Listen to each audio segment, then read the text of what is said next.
Hey guys, कैसे हो आप सब लोग। होप आप सभी ठीक और अच्छे होंगे। मैं हूं आपका अपना दोस्त वीरेंद्र खजूरिया और आप देख रहे हैं इन डेप्थ। दोस्तों, इस वीडियो में हम डिस्कस करेंगे एक और टॉपिक इन्वायरमेंटल इकोनॉमिक्स का, और वो है cost benefit analysis. Most important topic है आपके एग्जामिनेशन पॉइंट ऑफ व्यू से। चलो इसको डिस्कस करते हैं, कॉस्ट बेनिफिट एनालिसिस को। कॉस्ट बेनिफिट एनालिसिस एक प्रैक्टिकल टूल है जो यूज करती है गवर्नमेंट पॉलिसी फॉर्मेशन या डिसीजन मेकिंग में। जब भी कोई फाइनेंशियल ऑपरेशन या कमर्शियल एक्टिविटी को अंडरटेक करती है कोई सरकार, तो वो पहले क्या करती है, उस प्रोजेक्ट के बारे में कॉस्ट बेनिफिट एनालिसिस करती है कि उस प्रोजेक्ट को उसने एक्सेप्ट करना चाहिए या रिजेक्ट करना चाहिए। ठीक है, तो ऐसा भी कह सकते हैं कि कॉस्ट बेनिफिट एनालिसिस ये यूज करते हैं कि किसी भी पर्टिकुलर प्रोजेक्ट को एक्सेप्ट करना है या रिजेक्ट करना है। ठीक है, तो कॉस्ट बेनिफिट एनालिसिस को एस्टिमेट हम करते हैं। कॉस्ट बेनिफिट एनालिसिस में हम किसको एस्टिमेट करते हैं, डायरेक्ट इंटरनल प्राइवेट कॉस्ट और इनडायरेक्ट एक्सटर्नल कॉस्ट प्रोजेक्ट की, और डायरेक्ट इंटरनल प्राइवेट बेनिफिट और इनडायरेक्ट एक्सटर्नल बेनिफिट उस प्रोजेक्ट के क्या हैं। ठीक है, तो जब कॉस्ट बेनिफिट एनालिसिस क्या एनमोरेट करता है, सभी सोशल बेनिफिट और सोशल कॉस्ट प्रोजेक्ट की। ठीक है, सोशल कॉस्ट इक्वल होते हैं internal cost plus external cost. Remember रखोगे ये भी, तो सोशल कास्ट इक्वल टू किसके होते हैं, internal cost plus external cost. Internal cost को ही डायरेक्ट या प्राइवेट कास्ट के नाम से भी जाना जाता है। ये डायरेक्ट कास्ट क्या होती है, डायरेक्ट मोनेटाइज्ड कास्ट होती है। कास्ट कोई प्लानिंग में हो गई, ठीक है, किसी प्रोजेक्ट की प्लानिंग में जो कॉस्ट लगती है, कंस्ट्रक्शन में लगती है, मैनेजमेंट में, मेंटेनेंस में, डिस्पोजल में, तो उसको कहते हैं डायरेक्ट, इनडायरेक्ट, इंटरनल, डायरेक्ट और प्राइवेट कास्ट कहते हैं। क्या कहते हैं, दोबारा से बोल देता हूँ, इंटरनल, डायरेक्ट और प्राइवेट कास्ट कहते हैं। जो भी डायरेक्ट कास्ट लगती है, चाहे वो प्लानिंग में लगती है, कंस्ट्रक्शन में, मैनेजमेंट में, मेंटेनेंस में, डिस्पोजल में, तो उसको कहते हैं इंटरनल, डायरेक्ट या प्राइवेट कास्ट। ठीक है, रिमेंबर रखना है। अब एक्सटर्नल इनडायरेक्ट कास्ट कौन सी होती है या एक्सटर्नल कास्ट कौन सी होती है, ये भी आपको पता होना चाहिए।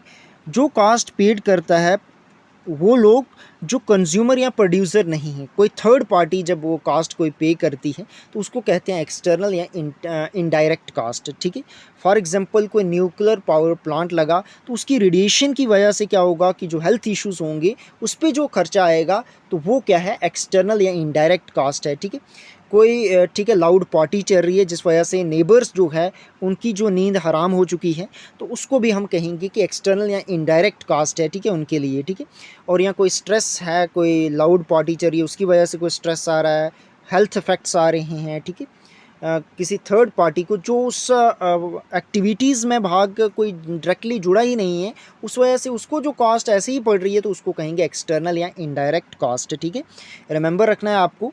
अब हम डिस्कस करते हैं सोशल बेनिफिट क्या होते हैं। ये इक्वल टू होते हैं internal benefits plus external benefits. ठीक है, जैसे सोशल कॉस्ट थी वैसे ही ये भी है, बट यहाँ पे बेनिफिट है कॉस्ट की जगह पे। ठीक है, तो इंटरनल कास्ट को, इंटरनल बेनिफिट्स को ही, सॉरी फ्रेंड, क्या कहते हैं, डायरेक्ट या प्राइवेट बेनिफिट्स कहते हैं। ठीक है, ये बेनिफिट क्या होते हैं, ऐसे बेनिफिट होते हैं जो डायरेक्टली ऑब्टेन होते हैं उन लोगों को जो डायरेक्टली लिंक्ड है किसी प्रोजेक्ट या डायरेक्टली इन्वॉल्व हैं किसी कंजप्शन या प्रोडक्शन में। ठीक है, किसी प्रोजेक्ट की, ठीक है, या किसी प्रोडक्ट की।